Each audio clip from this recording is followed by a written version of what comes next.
O teatro é uma coisa tão prazerosa. E o Anchieta, você lendo a obra dele, você via que ele gostava tanto de fazer teatro, que às vezes eu sinto que ele quase que se esquecia de Deus e se entregava ao prazer de fazer teatro. Com o teatro é muito possível fazer catequese. Eu acho que o Anchieta foi muito inteligente de usar a linguagem do teatro, né? A educação, através do teatro, pode ser um caminho muito grande. Desde como existe, a dança existe. Entendeu? Então ela foi sendo elaborada, polida, estudada. Se o homem conduz, ele tem que ter noção de espaço. Ele tem que saber transmitir através de gestos com seu corpo, com seus braços, para onde ele quer ir. A dança, antes de mais nada, dá para o indivíduo a consciência de que ele é um volume e que ele ocupa um espaço. Ela é participante dessa questão informadora e formadora de uma cultura.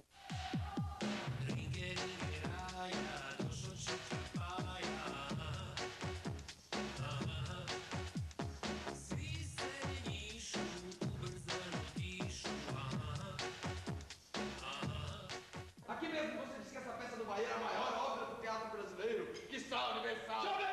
Eu nunca disse isso. Nunca, nunca, nunca. Eu quero fazer um teatro político. Não é aquela gemedeira do Bahia, não. Ah, você entendeu? O Bahia é que é o equivocado. Ele não. A série de 9 programas mostra um panorama de várias atividades ligadas ao teatro e à dança cênica no Brasil. É uma visão geral do ponto de vista da formação profissional, das relações de trabalho, do mercado de trabalho na área artística. Está se ouvindo o texto de um autor, a música de um compositor, o cenário de um cenógrafo, a presença física e o corpo e alma do ator e o diretor. Onde é que ele está? Quer dizer, eu acho que ele tem esta capacidade de tocar o intocável, de mexer com o impalpável. Eu coloco o teatro acima de quase todas as coisas. E as pessoas até acham, mas será? Você não é excessivamente... Eu falei, não, é que as outras coisas eu posso perder, mas eu não posso perder o teatro. Porque se eu perco o teatro, eu morro. Os vídeos surgiram a partir de um projeto mais amplo, chamado Cena Aberta.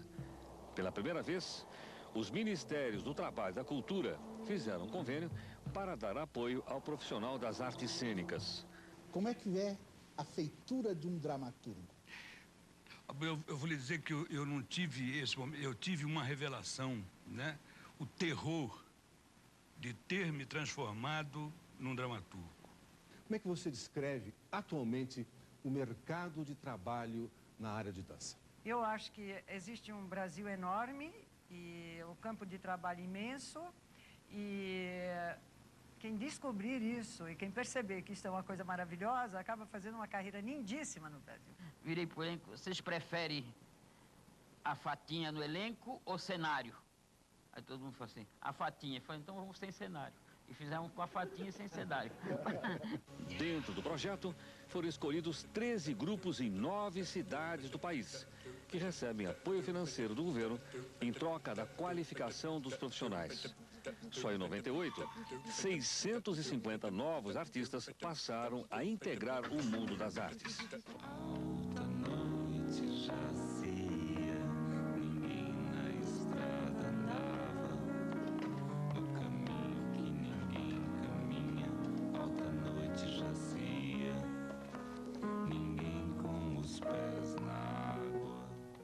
No público em geral, o programa tem esta função de fornecer essa motivação, esta visão concreta, realista, histórica, sociológica do que são as profissões. Então, por exemplo, se você que está ouvindo a gente aí no interior, que quer estar na dúvida se vai querer ser ator ou diretor, ou se vai querer trabalhar ou não nessa coisa de teatro ou dança, poderá ter uma visão concreta e bem realista para saber e poderá até dirigir a sua vida em função disso. Mas os grupos que estiverem assistindo, e muitas das ilustrações do programa são com os grupos e os diretores dos grupos que foram incluídos nesse projeto, esses grupos poderão ficar de olho, porque o ano que vem vai haver um grande concurso público nacional para escolher esses 40 grupos que serão integrantes do projeto Cena Aberta. Aí não mais projeto piloto, mas o projeto dentro de uma rotina da estrutura cultural desse país.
O ideograma que os japoneses usam para descrever teatro é um ideograma que significa possibilidade. É a área onde o ser humano lida mais com essa questão da possibilidade.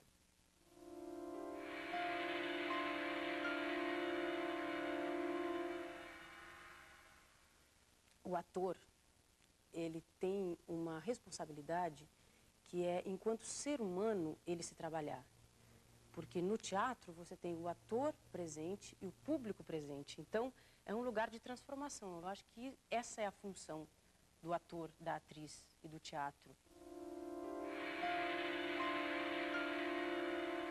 O teatro é um meio de expressão, uma forma de expressão artesanal. Qualquer pessoa pode se expressar através do teatro, seja ela, tenha ela disponibilidade profissional para isso ou não.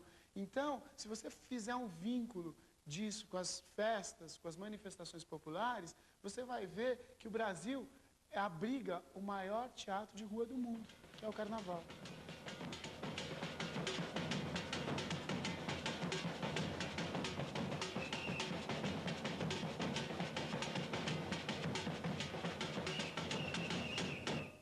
E o teatro é assim, todo mundo diz, o teatro está morto, de repente ele ressurge, ele está sempre ressurgindo, essa maravilha que é ser sempre o efêmero. Só que depois ele é tentacular, ele se espalha, mesmo sem poder ser registrado, porque ele não se deixa registrar. Se você filma um teatro, fica uma coisa horrível, você pede o ator, você pede aquele aqui e agora, né, que é próprio do teatro. Mas ele é tentacular, de repente ele se espalha. Enfim, esse eterno efêmero que nunca morre.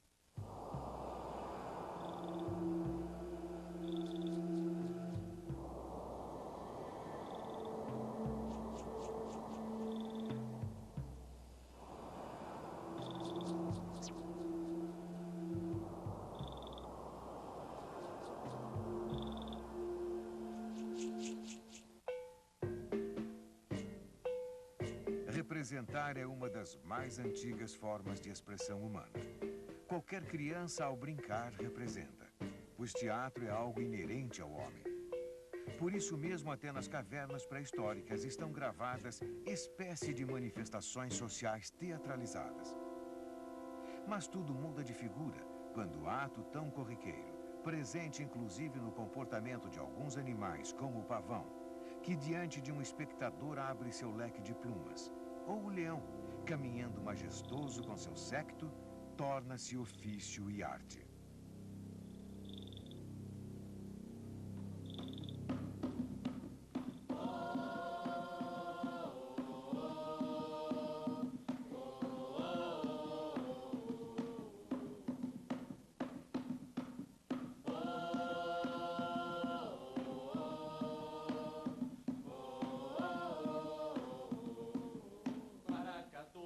Maracatu, maraca, maraca, maracatu, maracatu, maracatu, maraca. Nesta hora, representar se transforma num evento ético e estético.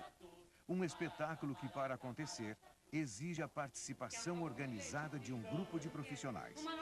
Os diretores, os atores e os dramaturgos, como são chamados os autores de peças teatrais. Além dos iluminadores, os cenógrafos e os figurinistas, que idealizam os cenários e guarda-roupa dos atores. E, naturalmente, de um palco e de público. Ainda que esse palco seja a rua e os espectadores os transeuntes desavisados.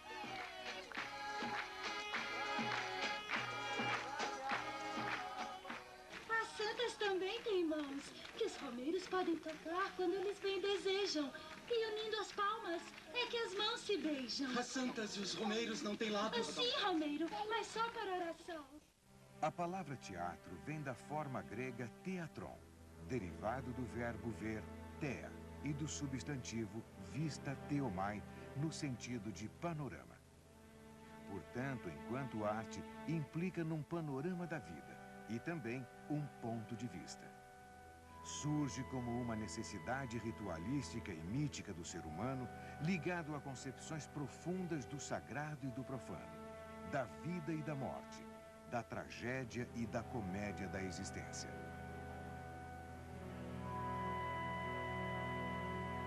Só mais tarde é que o teatro vai perder esse caráter sagrado e vira um rito profano. Para os romanos, por exemplo, era um rito profano.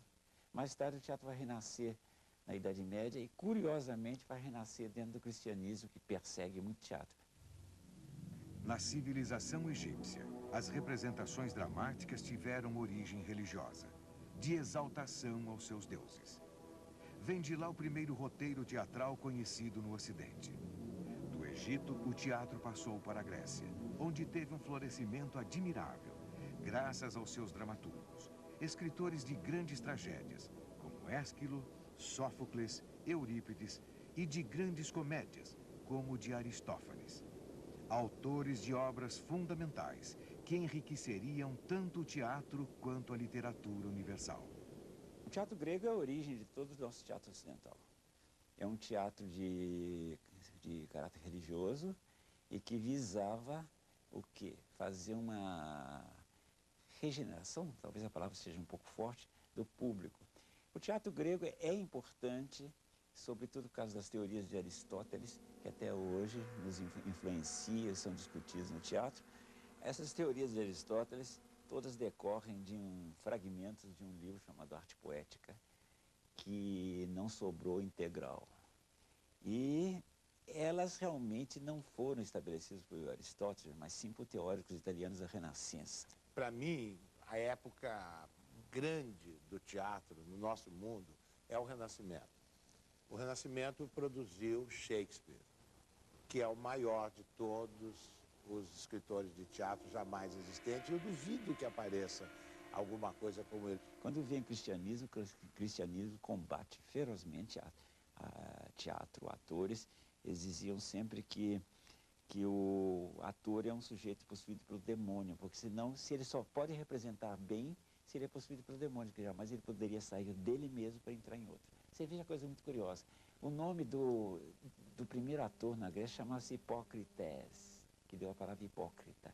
Ou seja, mais tarde o ator vai virar aquele que mente, aquele que não é ele próprio, é o hipócrita. Porque é sem paralelo o sistema. Bestial, portanto, incompreensível. Ora, Joana, seja santa e calhe a boca. Se alguém aqui embaixo diz que Deus existe, embora não esteja à vista, e que invisível é que Deus ajuda, deviam bater com a cabeça desse alguém na calçada até matar. Daí os padres vão percebendo cada vez mais a utilidade da igreja na difusão de conceitos religiosos. Eles percebem que o teatro poderia ser um bom instrumento de educação. Numa época que todo mundo era analfabeto, em que a escultura era uma espécie de Bíblia dos pobres, o teatro vem também fazer essa função de ensinar religião. Espelho da diversidade cultural brasileira, formada pelas diferentes miscigenações espalhadas em contrastantes regiões do país, o teatro brasileiro, desde sua origem, caracteriza-se pela diversidade. Nele se encontram desde características greco-romanas da origem do teatro ocidental, como também as raízes barrocas e medievais, próprias da cultura portuguesa, que se instalou com o descobrimento.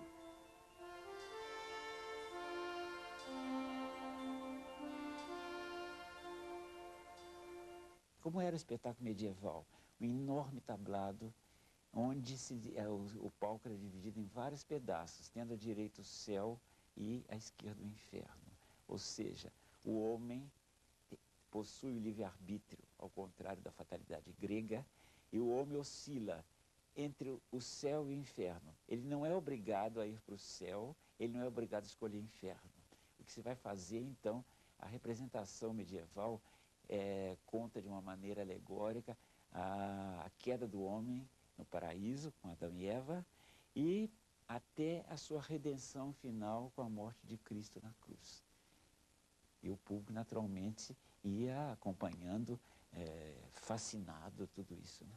E o Brasil mais agrário, o Brasil mais rural, ainda tem manifestações muito próximas às manifestações populares que aconteciam na Idade Média. São as festas religiosas, as festas pagãs, que têm um certo vínculo com o que é religioso, mas mesmo assim segue uma data, como o Carnaval, que é uma festa pagã, mas segue uma data absolutamente religiosa. Quem diz a data do Carnaval ainda hoje é a Igreja, através da Quaresma, da data 40 dias antes da Páscoa.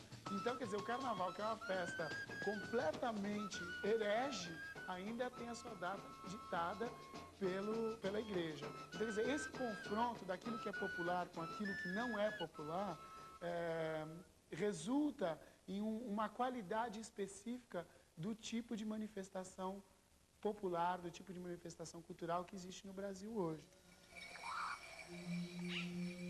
O teatro brasileiro origina-se da dualidade do encontro singular entre brancos e índios.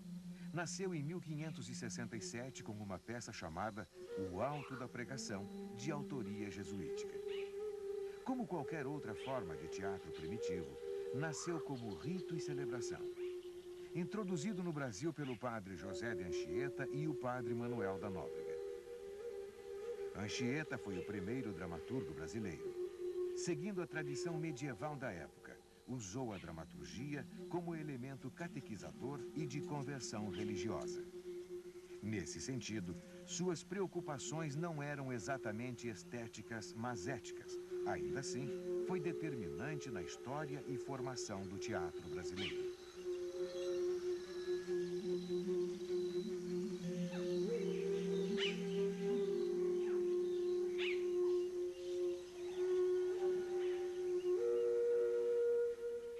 Mas o que eu acho maravilhoso no Anchieta é que ele era um padre e como padre, ele fazia a sua obra a serviço de Deus. E o teatro, para ele, que podia ser visto como uma coisa pagã e perigosa, só interessava porque servia a Deus.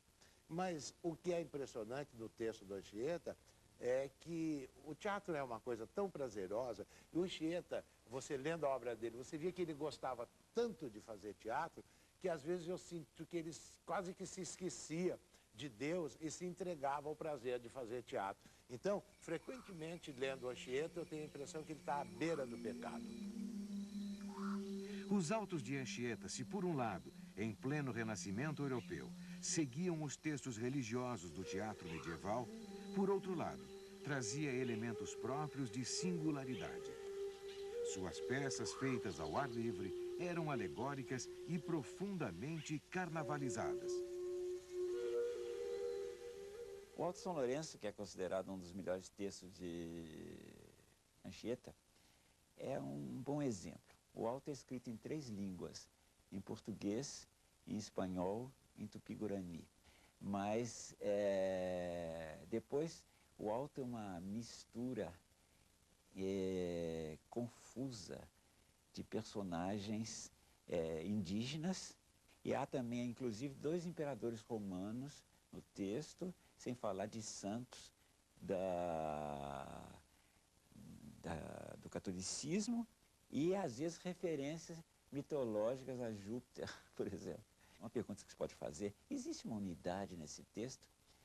Se a unidade é mostrar que o bem deve triunfar sobre o mal. O mal, o que é? O demônio é representado pelo demônio em si mesmo e, sobretudo, Anchieta coloca como demônios os chefes das tribos inimigas dos portugueses, que aí a mensagem fica mais clara. Marcas desse teatro semi-medieval e essencialmente carnavalizado se encontram ainda hoje nos autos barrocos do dramaturgo pernambucano Ariano Suassuna. Nas manifestações populares e nas festas religiosas das cidades do interior. Nas concepções de grupos de teatro de rua, como o tradicional Tá na Rua, de Amir Haddad, e de grupos jovens, como os Parlapatões, Patifes e Paspalhões, de Hugo Possolo. Foi influenciador das ideias do teatro antropofágico do modernista Oswald de Andrade. Um teatro que, por sua vez, ressoaria nos anos 60 no grupo paulista de vanguarda Teatro Oficina, dirigido por José Celso Martinez Correia, com a montagem da peça oswaldiana, O Rei da Vela, marco da dramaturgia do século XX. A gente estava querendo comer o Bispo Sardinha, né, de novo, né? Fazer a devoração do Bispo Sardinha, hein? Além das carnavalizações, outro fator relevante do teatro de Anchieta foi seu caráter educador e de catequese, que acabaria por influenciar praticamente toda a dramaturgia nacional. Mesmo os grupos de esquerda dos anos 60, como o Teatro de Arena. Um grupo que viria a substituir a visão dogmática e religiosa dos antigos jesuítas pela aplicação de um teatro de catequese marxista. Upa, neguinho na estrada, upa pra lá e pra cá. Vixe, que coisa mais linda, upa, neguinho começando a andar, começando a andar. E já começa a apanhar. O Arena fazia espetáculos, vamos dizer, com uma tendência de esquerda, mas eu não diria que ele era de catequese, porque, quer dizer, ele colocava os problemas, não é?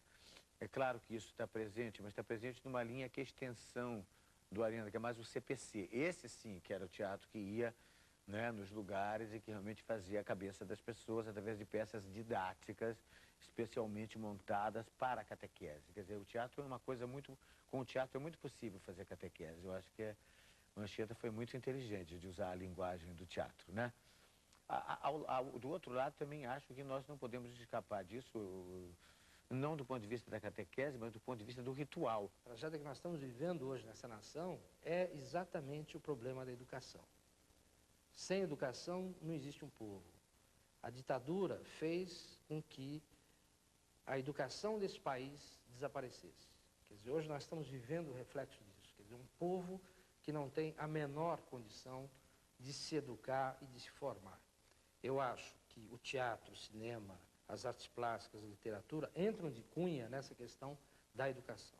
Quer dizer, dentro de um quadro mais amplo de cultura, o teatro tem o seu ponto de destaque, né? Então, eu acho que o teatro tem essa função. Quer dizer, primeiro, de ser um grande alavancador da educação, né? Dentro de um quadro cultural mais amplo, a educação, através do teatro, pode ser um caminho muito grande.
O início do teatro brasileiro como estrutura organizada, isto é, com casa de espetáculos, textos teatrais, atores, diretores, cenógrafos, autores profissionais e público pagante.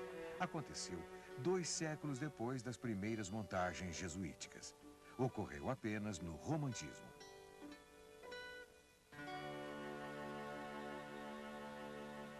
Em 1838, a primeira montagem de um texto de Gonçalves de Magalhães, Antônio José, ou O Poeta e a Inquisição, que é a primeira tragédia brasileira, segundo o próprio autor. Curiosamente, a primeira tragédia brasileira trata de um personagem que viveu em Portugal e se passa em Portugal. O romantismo já é o teatro que a nova sociedade burguesa vai começar a produzir, não é? E esse teatro vai dar origem mais tarde ao realismo, né, em oposição ao excesso de romantismo, ao realismo burguês, e a todos os realismos que começam a ficar fortes no final do século, no início desse, e vem dar no teatro contemporâneo, com essa tendência realista, mas ao mesmo tempo uma variedade de propostas enorme, com o expressionismo alemão, o teatro épico do Brecht, né? As experiências do Antonin Artaud, né? O teatro Grotowski, o teatro dos brasileiros que fazem teatro hoje contemporâneo, aí dá essa grande diversidade de caminhos que o teatro segue hoje nesse século. O grande autor romântico brasileiro é Gonçalves Dias, autor de 4 peças, 4 dramas. Uma dessas peças, um drama excepcional, que é Leonor de Mendonça, que só foi montado muito posteriormente à morte do autor. É um belíssimo drama que até hoje ainda suporta muito bem uma encenação. Também o que o romantismo brasileiro traz para o teatro é um autor como Martins Pena, também, que escreve melodramas insuportáveis, risíveis hoje, mas que era o prazer da época. E escrevia pequenas comédias que eram para ser feitas entre um ato e outro do melodrama, porque ninguém aguentava, né? Como os gregos também, entre uma tragédia e outra, botavam uma comédia, né?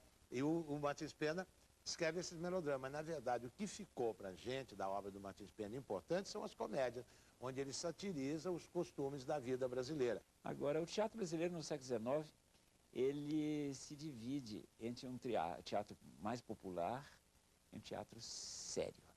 Ou seja, nós sempre temos a nostalgia da seriedade.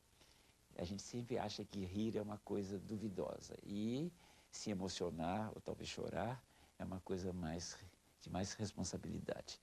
Então, essa dualidade entre comédia e tragédia existe sempre no teatro brasileiro do século XIX. O teatro de bonecos, o teatro de revista e o circo eram manifestações populares de sucesso junto ao público, mas desprezadas pelos intelectuais do período. Estas manifestações foram reavaliadas no século XX e, depois da modernização do teatro brasileiro, incorporadas na dramaturgia.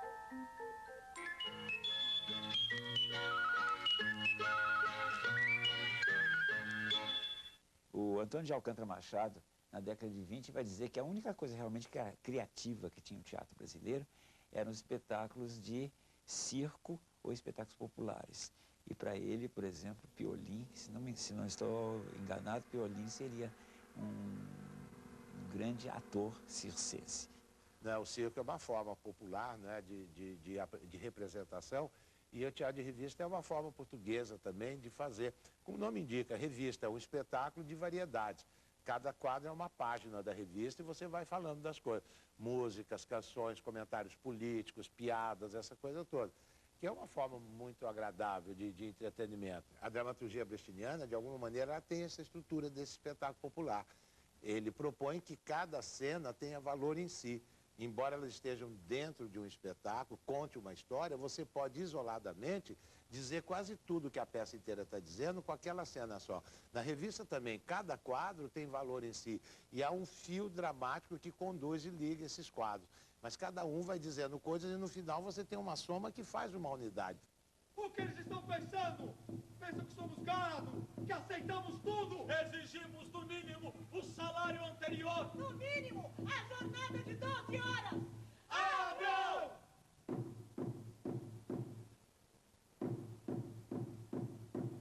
Em carne de vaca, mortadela, salaminho, linguiça, presunto, enlatado de salsicha.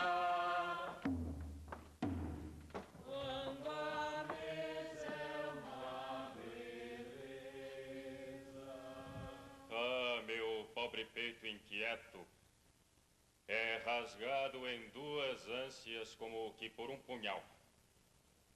Eu quero a zona sideral da total abnegação, mas a outra ânsia puxa pela fibra comercial. O teatro do final do século XIX e começo do século XX ainda era carioca. Apesar das manifestações teatrais em outros estados, quem ditava as regras do jogo era a capital federal. O nome mais importante desse período foi o de Arthur de Azevedo. Jornalista, crítico teatral, escritor de burletas, peças com danças e números musicais e animador teatral de fôlego. Deixou uma vasta obra. mas suas peças mais importantes são Mambembe, que é a história de uma companhia de teatro ambulante, e a peça Capital Federal. Um dos problemas básicos da dramaturgia do final do século XIX, principalmente no que se refere à construção de dramas, foi a ausência de bons textos. No realismo, o grande escritor brasileiro Machado de Assis, apesar de crítico teatral, não encontrou no teatro a sua linguagem. Mas é nesse quadro de poucas genialidades que o teatro viu surgir o gaúcho Corpo Santo. Corpo Santo, eu vou empregar um adjetivo meio infeliz, é uma esquisitice no teatro do século XIX. Um teatro que escapa de definições, uma espécie de metateatro, onde os personagens comentam com o público, onde inclusive Corpo Santo, às vezes ele diz assim, bom, agora eu deixo os atores que criam os diálogos. Eles passeiam de um lado para outro, voltam, sentam, conversam, mas ele não diz o que deve conversar, ele dá absoluta liberdade.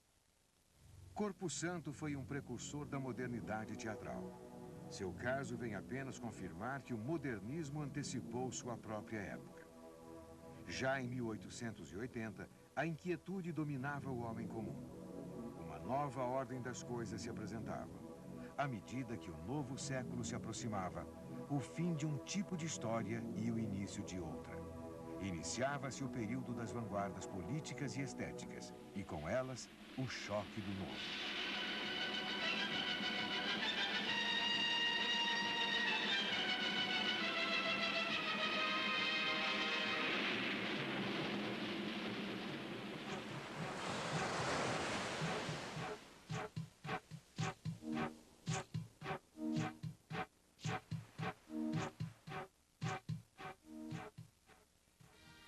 No início do século XX, a elite cultural brasileira, representada pelo parnasianismo, vivia paralisada no academicismo. Distante das contradições socioeconômicas do país, sentia-se branca e europeia. Imitava os padrões ingleses e franceses e circulava pelos cafés da capital, totalmente divorciada da grande massa desvalida, que se espalhava por toda parte desde a libertação dos escravos.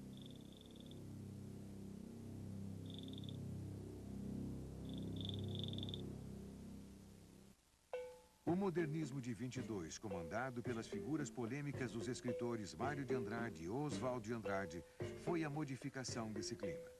Com ele buscou-se uma nova mentalidade, de modelos livres e tipicamente nacionais de expressão.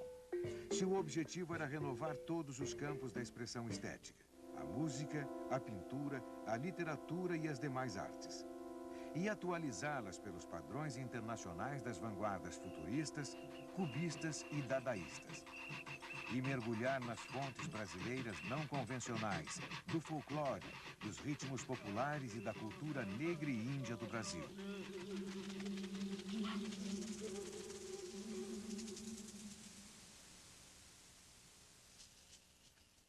O teatro do período não participou desse fluxo renovador. Ainda assim, foi graças às transformações desencadeadas nesse primeiro momento modernista que a dramaturgia, a partir dos anos 40, atingiu sua maturidade.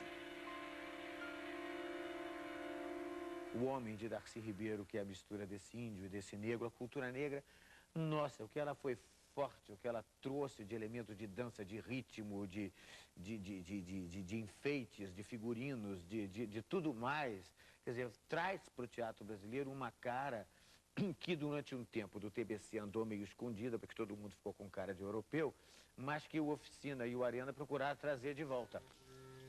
Quer dizer, trazer de volta essas origens rituais, esse encontro do homem da favela, do homem mais pardo do que propriamente completamente branco, o comportamento das pessoas de classe menos abastada. Enfim, uma pesquisa muito importante que o Arena fez e o Oficina continuou de procurar compreender o comportamento do homem brasileiro e a problemática do homem brasileiro e também qual era a postura nossa diante desse Brasil. Na década de 10, Oswald de Andrade viajou pela primeira vez para a Europa. O ambiente cultural europeu se achava incendiado pelas ideias futuristas, cubistas e dadaístas. Marinette pregava o verso livre e fazia apologia das máquinas e da velocidade. Picasso modificava a perspectiva com sua pintura simultaneísta. O cinema descobria seu caminho artístico com o trabalho de Griffith e Eisenstein. No teatro, além da França, com as experiências surrealistas de Jean Cocteau, a grande renovação das artes cênicas vinha da Rússia, do Teatro de Arte de Moscou, que agora em 1998 completou 100 anos. A grande inovação do teatro de arte foi exatamente com a Gaivota do Tchekhov. Logo depois de outubro, logo a próxima estreia foi a Gaivota, onde a Olga Knipper, que era a mulher do Tchekhov, fazia a Arkadina, a atriz Arkadina, e não a Nina, como as pessoas dizem. O Teatro de Arte de Moscou, influenciado pela euforia das renovações introduzidas nos primeiros momentos da Revolução Comunista de 1917, viveu um grande florescimento, que permitiu o surgimento de grandes criadores das artes cênicas do século XX. Artistas que influenciariam com suas técnicas e seu pensamento toda a dramaturgia ocidental. Konstantin Stanislavski criou o primeiro método de interpretação do ator, ao lado de Bertolt Brecht e mais tarde de Grotowski. Foi a personalidade mais influente do teatro contemporâneo. A rigor, o Stanislavski nunca quis que o trabalho dele fosse considerado método, mas os americanos, que foi quem divulgou a obra de Stanislavski, deu o nome de método. E trabalhar com Stanislavski significa isso, treinar-se para que a emoção, que é a matéria-prima do trabalho do ator, pareça sempre espontânea. Mas aquela espontaneidade, ela na realidade ela não é espontânea, é algo absolutamente elaborado, mas que parece estar acontecendo pela primeira vez. Você é minha juventude, você é minha vida, você é minha liberdade, você é meu brilhante. Olha, não sei que minha chance com você é zero. Zero. Nada. Mas mesmo assim, deixa eu ficar perto de você, deixa assim ouvir sua voz. Fala baixo. Não me obriga a falar, esse amor que tá pulando aqui dentro de mim. Não me bota pra correr. Olha, só isso pra mim vai ser um cântico dos cânticos. Ai, que tortura! Outro nome a lembrar é o de Emile Meyerhold, e que desenvolveu uma técnica oposta de Constantin, mas também muito importante. Meyerhold foi responsável pela montagem e direção dos trabalhos escritos e encenados pelo grande poeta russo do início do século, Vladimir Mayakovsky. Já em 1927, e muito antes, o Álvaro Moreira, toda a inteligência do Brasil, conhecia a vanguarda, porque eles viajavam direto para a Europa. Então, tudo vinha via Paris. A agitação europeia provocou uma febre de mudança em Oswald de Andrade. Em contato com os experimentos de correntes avançadas da literatura, ele incorporou instrumentos da modernidade. Mário de Andrade jamais saiu do Brasil, mas se deixou contagiar pelo amigo, tornando-se logo, também ele, pivô do movimento que os dois encabeçariam.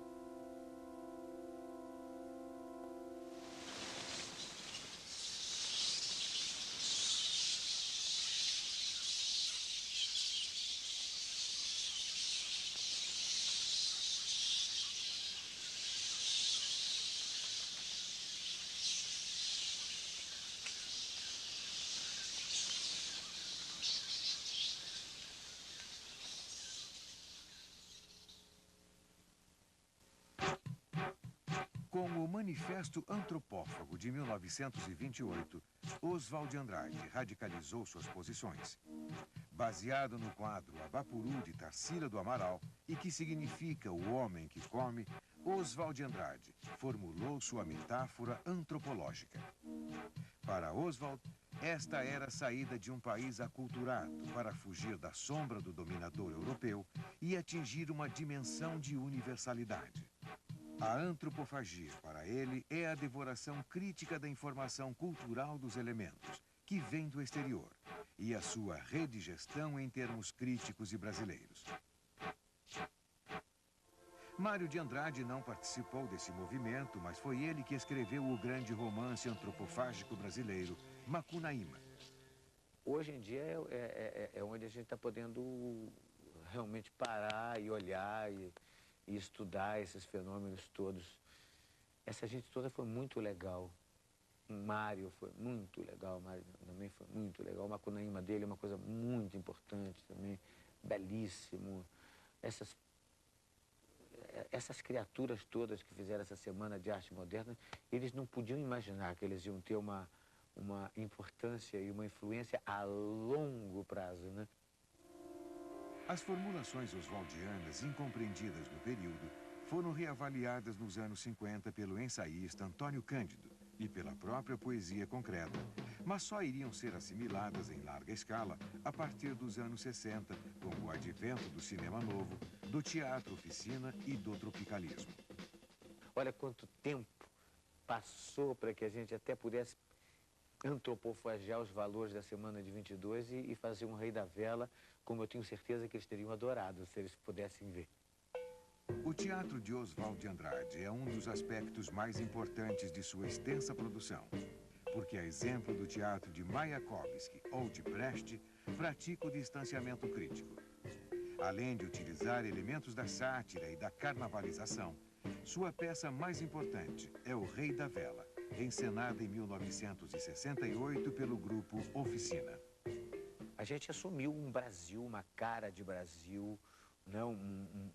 Uma cor, aquela cor, por exemplo, daquela Baía de Guanabara, verde, amarela, com aqueles coqueiros, cafonos. Porque não foi só o Rei da Vela, foi Terra em Transe. Você quer coisa mais fantástica? Aquelas cenas do Glauber de Terra em Transe, em que você tem até o Paulo Autran com a bandeira e o Clóvis Bornai com a fantasia do municipal do lado dele. Quer dizer, era uma coisa de assumir totalmente esses valores até estéticos, né, brasileiros, que eram meio repudiados pelo primeiro mundo, como coisas de mau gosto, e que a gente trazia e dava uma outra leitura. O teatro de Oswald de Andrade só pôde surgir na década de 30 e ser montado nos anos 60, porque no período histórico em que ocorreu, não havia condições propícias para esse tipo de realização. Nos anos 20, enquanto o universo literário brasileiro, centrado em São Paulo, vivia a euforia de suas radicais descobertas, o teatro brasileiro não participou das pesquisas de linguagem que o momento propiciava. Ao lado das manifestações populares do circo e do teatro de revista, vivia-se o momento das grandes companhias. Empresas teatrais como as de Jaime Costa, de Dulcina de Moraes e do grande ator Procópio Ferreira.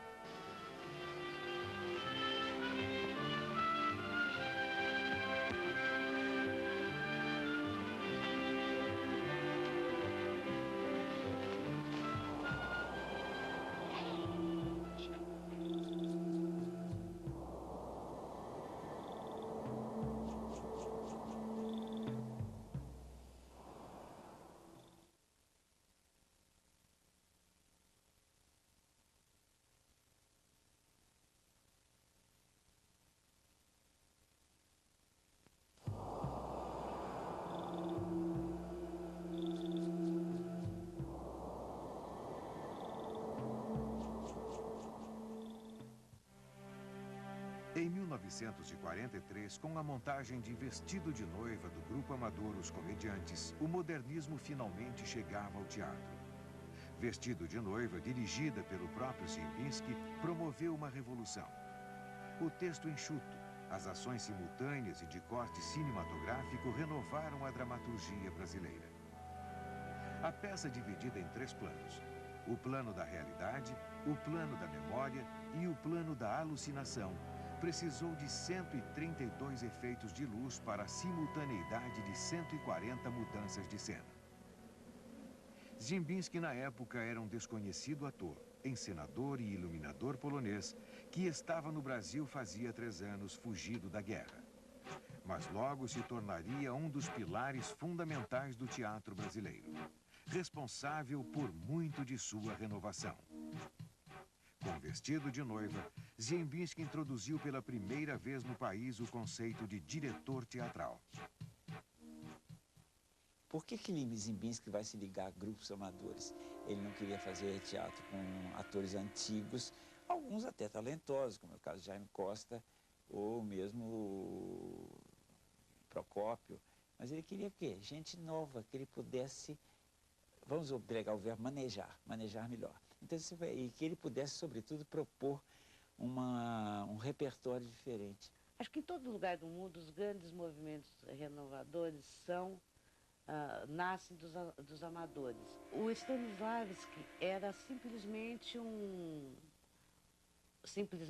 ele era um grande amador.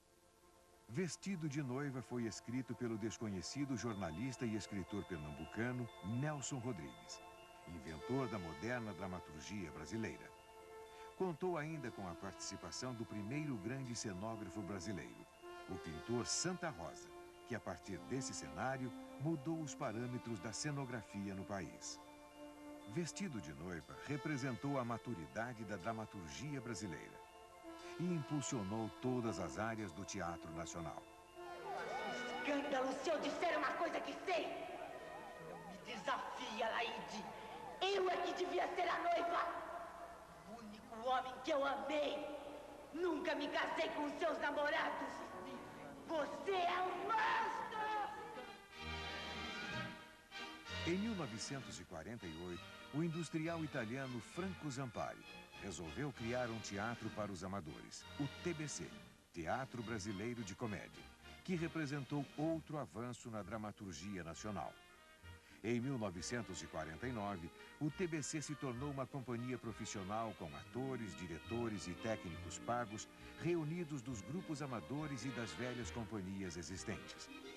O primeiro diretor artístico do TBC foi o italiano Adolfo Celli. Mais tarde, novos diretores italianos entrariam para o TBC, além do próprio Ziembinski. O TBC, esse lugar onde nós estamos aqui, foi importantíssimo para mim no momento que eu cheguei e compreendi o que era uma concepção de espetáculo, no sentido da reunião da luz, do cenário, do figurino e etc., através de diretores que foram importados. Então tinha aquela coisa da Anchieta com os índios. Quer dizer, o TBC tinha uma qualidade extraordinária, mas era um teatro ainda ao estilo europeu, ao estilo italiano, né? Ao estilo polonês, do Ziembinski, quer dizer, toda aquela gente, Adolfo Celli, Ruggiero Jacobi e Alberto d'Aversa, Ziembinski, eram todos diretores estrangeiros, e portanto o TBC tinha um tom europeu, que era um teatro de uma qualidade extraordinária. Eu fiquei com vontade de ser ator assistindo as coisas aqui dentro. O TBC foi um dos mais completos núcleos profissionais de teatro do Brasil.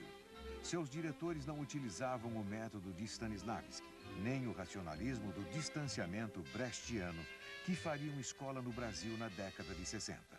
Mas praticaram novos métodos também eficientes que privilegiavam técnicas corporais e a formação intelectual do ator. É um equívoco de que o ator ele está lidando com as emoções e, portanto, ele está descontrolado. Eu acho que no Brasil nós vivemos esse momento já há muitos anos. Eu pensei que ia passar, mas já tem mais de 20 anos, eu como professora de teatro espero sempre que passe isso. Mas eu sempre leio no jornal que os atores ou atrizes, muitos dizendo assim, esse trabalho que eu fiz, como é que foi para você? Foi uma loucura, foi um delírio. Eu acho que isso é um equívoco grave, porque o trabalho do ator é a matéria-prima do trabalho do ator, é a emoção, submetida à inteligência. É a inteligência que organiza as emoções. O TBC criou um elenco incomum de atores. Mas a grande estrela da companhia foi Cacilda Becker, uma das maiores atrizes do teatro brasileiro de todos os tempos. Ao chegar no TBC, trouxe com ela sua irmã mais nova, Cleide Iacones, que logo se tornaria outra grande atriz.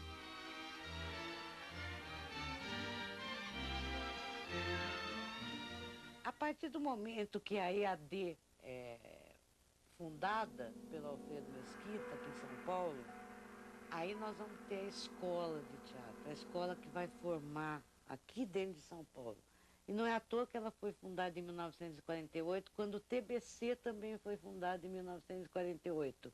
Quer dizer, não é por acaso, é que existia essa vontade de de exatamente fazer uma escola de teatro.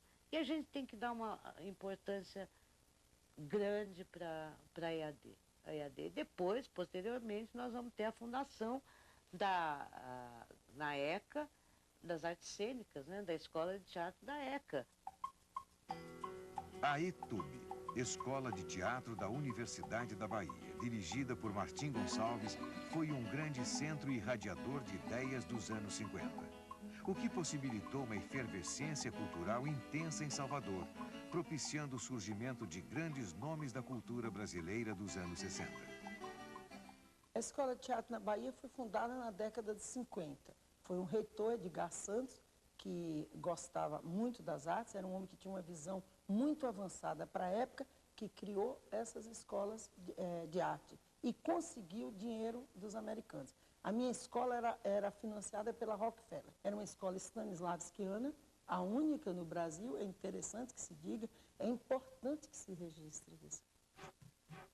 Além do surgimento de escolas de teatro e do TBC, os anos 50 e 60 se caracterizariam pela formação de importantes grupos teatrais.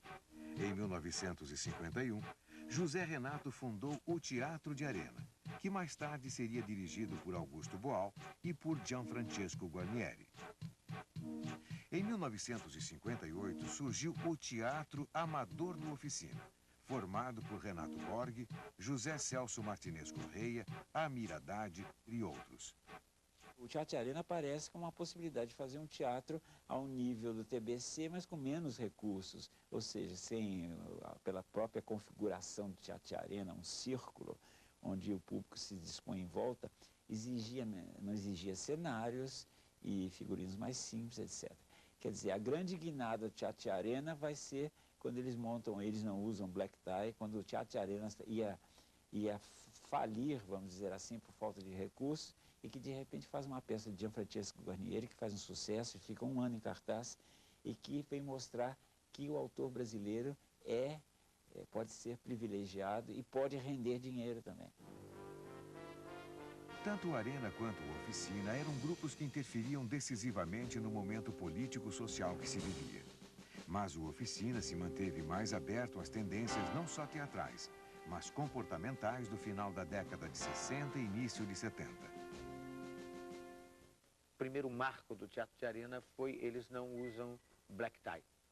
Era um teatro muito à esquerda de Deus Pai Todo-Poderoso, né? Sentado à esquerda, muito mais à esquerda. Nós também estávamos mais à esquerda da Oficina, mas o Teatro de Arena tinha, vamos dizer, um radicalismo, um sectarismo que não era muito do meu feitio, do Zé Celso, né? Na nossa extrema juventude, né?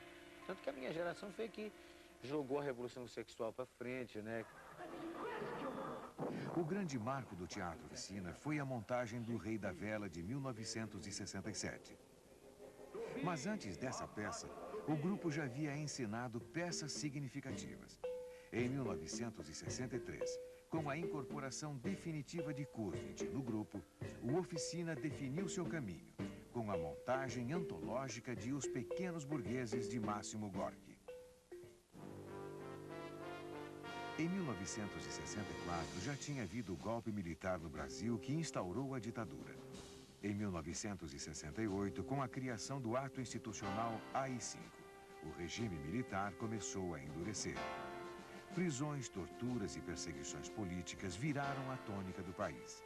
E o teatro foi muito atingido. Já não escuta a gente falar? Oi? Você tá aí? Eu tô aqui pra dormir. E daí? Quer que eu toque uma canção divinada? Eu quero que você não me perturbe. Mas por quê? Porque eu quero dormir. Ah, ainda é cedo. Mas eu já quero dormir. Mas não vai conseguir. É engraçado observar, porque neste período da ditadura foram onde apareceram os maiores dramaturgos, os grandes dramaturgos. Nós tivemos espetáculos geniais, geniais. E eu lembro que era um período que a gente trabalhava muito sob uma censura ferrenha. Era uma coisa muito difícil de se viver e de se conviver nesse país do ponto de vista cultural. Desabou a coisa da ditadura, entramos na democracia, entramos nesse sistema que nós estamos vivendo hoje, e, contraditoriamente, os dramaturgos desapareceram. Nos anos 70, com a influência pop dos movimentos hippies, beats e undergrounds, as fronteiras entre as diferentes atuações artísticas se tornaram mais flexíveis. E o teatro trouxe inusitadas propostas de atuação. E Graça Senhor entra exatamente nesse momento. Em cartaz é uma coisa muito forte, mas que, quer dizer, no meu entender, quer dizer, foi o começo da minha saída, porque eu acho que a peça, eu adoro o roteiro, quando eu leio eu acho fantástico, mas acho a forma como a gente fazia, ela tinha uma coisa de nazifascismo, uma coisa estranha de repente falar assim para ele, vem cá, vamos dar um abraço, ele disse, não quero. Então eu começo, você é morto, você é careta, isso aí é a tua coraça. Aí começo a atribuir à pessoa de uma série de coisas que, de repente, quer dizer, ela estava só tímida de me dar um abraço. Então não era a melhor tática de aproximação da coisa mais profunda das pessoas, né? Então era um período que existia verba, né? Existia uma grande personagem fantástica do teatro brasileiro chamada Ruth Escobar, que é uma grande empresária, uma pessoa de um dinamismo que eu fico assustado, às vezes, com a força que essa mulher tem, no sentido de captar recursos para as coisas. E fez grandes obras nesse país, grandes espetáculos, coisas absolutamente geniais.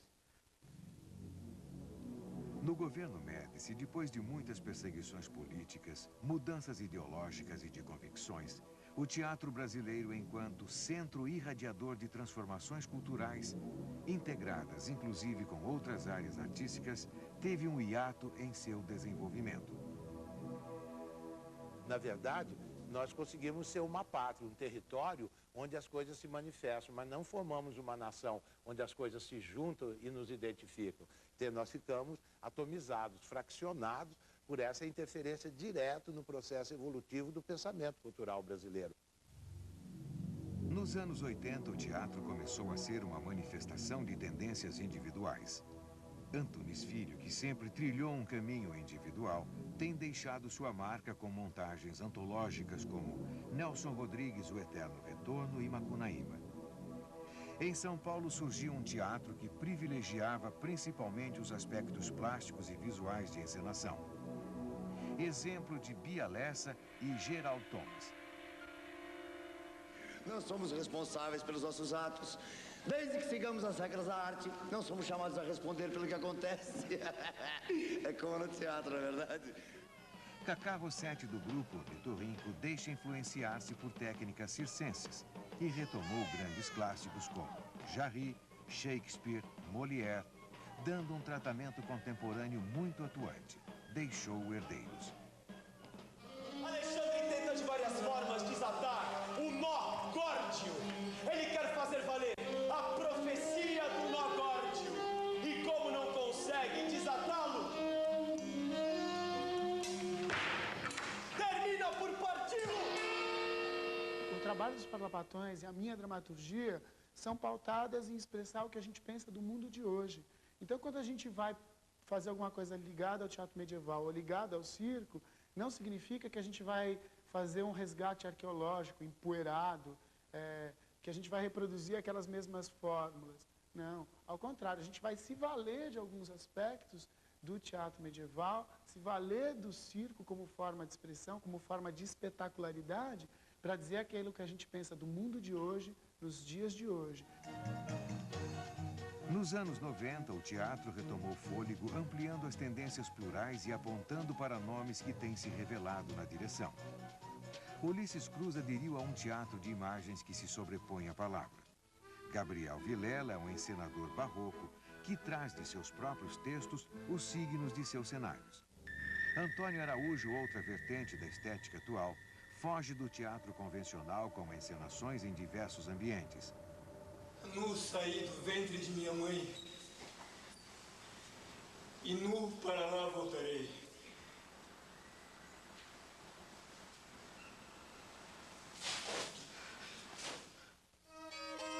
Outra figura singular do teatro brasileiro contemporâneo é o pernambucano Antônio Nóbrega.